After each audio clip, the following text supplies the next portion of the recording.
Hi everyone, welcome back. മലയാള സിനിമയിലെ ഹാസ്യ നടനും കോമഡി പെർഫോമൻസിൽ സജീവമായിരുന്ന കൊല്ലം സുധിയുടെ ഭാര്യ രേണു സുധിക്കെതിരെ പുതിയ തെളിവുകളുമായി രംഗത്ത് വന്നിരിക്കുകയാണ് ഷെഫീന ബീവി. വിദേശത്തെ ഉദ്ഘാടനത്തിന് പോകുന്നു എന്ന് പറഞ്ഞ് പോകുന്നത് ബാറുകളിലേക്കാണ്. മദ്യപിച്ചും ഡാൻസ് കളിച്ചും കഴിഞ്ഞ ശേഷം പിന്നീട് ഇടപാടുകാരുമായി റൂമുകളിലേക്ക് പോകുന്നതാണ് ഇവരുടെ രീതി. രേണുവിന്റെ ദുബായ് യാത്രകൾ വെറും പ്രൊമോഷനുകൾക്ക് വേണ്ടിയല്ല, മയക്കുമരുന്ന് കച്ചവടവും സ്വർണ്ണക്കടത്തുമാണ് പ്രധാന ലക്ഷ്യം. ബ്യൂട്ടി പാർലറിൽ ജോലി എന്ന വ്യാജേന കേരളത്തിലെയും തമിഴ്നാട്ടിലെയും പാവപ്പെട്ട പെൺകുട്ടികളെ പെൺവാണിഭത്തിന് ഉപയോഗിക്കുന്നു. 3 മാസം ചൂഷണം ചെയ്ത ശേഷം പിന്നീട് അവിടേക്ക് വരാൻ കഴിയാത്ത രീതിയിൽ ഔട്ട് പാസ് നൽകി നാടുകടത്തുന്നു. എയർപോർട്ടിലെ ചില കസ്റ്റംസ് ഉദ്യോഗസ്ഥരുടെ ഒത്താശയോടെ സ്വർണ്ണക്കടത്ത് നടക്കുന്നുണ്ട്. ചെറിയ അളവിൽ സ്വർണം കൊണ്ടുവരുന്നവരെ ഒറ്റിക്കൊടുത്ത് പിടിക്കുകയും ആ തിരക്കിനിടയിലൂടെ വൻതോതിൽ സ്വർണം കടത്തുന്ന വിഐപികളെ സുരക്ഷിതമായി പുറത്തെത്തിക്കുകയും ചെയ്യുന്നതാണ് ഇവരുടെ തന്ത്രം.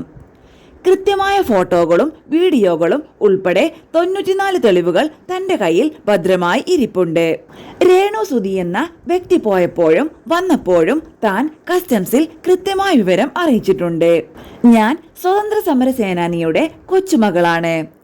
രാജ്യദ്രോഹപരമായ സ്വർണ്ണക്കടത്തിനെതിരെ പോരാടും. ഞാനൊരു യഥാർത്ഥ കമ്മ്യൂണിസ്റ്റാണ്, അല്ലാതെ കമ്മ്യൂണിസം പറയുന്ന ആളല്ല. അതുകൊണ്ട് തന്നെ എനിക്ക് ആരെയും ഭയക്കേണ്ടതില്ല. സ്ഥിരം കാരിയർമാരുള്ള അവിടെ സാനിറ്ററി പാഡുകളിലും ജീൻസിലും ഒളിപ്പിച്ചാണ് സ്വർണം കടത്തുന്നത്. സെലിബ്രിറ്റി എന്ന ലേബൽ ഉപയോഗിച്ച് മണിക്കൂറുകൾക്ക് ലക്ഷങ്ങൾ വാങ്ങിയാണ് രേണു ദുബായിലെത്തുന്നത്. 3 ലക്ഷം രൂപ വരെ ഇതിനായി ലഭിക്കുന്നുണ്ട്. തുടർച്ചയായി 15 ദിവസത്തെ ബുക്കിംഗ് ഉണ്ടെങ്കിൽ മാത്രമേ രേണു ദുബായിലേക്ക് വിമാനം കയറാറുള്ളൂ. അവിടെ പ്രത്യേക VIP റൂമും സൗകര്യങ്ങളുമാണ് ഒരുക്കിയിരിക്കുന്നത്. ഞാനിതൊന്നും വെറുതെ പറയുന്നതല്ല. താൻ ദുബായിൽ വളരെ സജീവമായിരുന്ന വ്യക്തിയായിരുന്നു.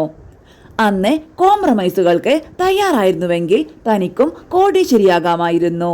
രേണുവിനെതിരെ തെളിവുകൾ പുറത്തുവിട്ടതോടെ തനിക്കും കുടുംബത്തിനും നേരെ വലിയ സൈബർ ആക്രമണങ്ങളും ഭീഷണികളും വരുന്നുണ്ട്. സ്വന്തം ജീവൻ പോലും അപകടത്തിലാണെന്നറിഞ്ഞിട്ടും ഈ സത്യങ്ങൾ പുറത്തു കൊണ്ടുവരണമെന്ന് എനിക്ക് തോന്നി. രേണു സുധിയുടെ അടിക്കടിയുള്ള ദുബായ് യാത്രയാണ് എന്നെ സംശയത്തിലേക്ക് എത്തിച്ചത്.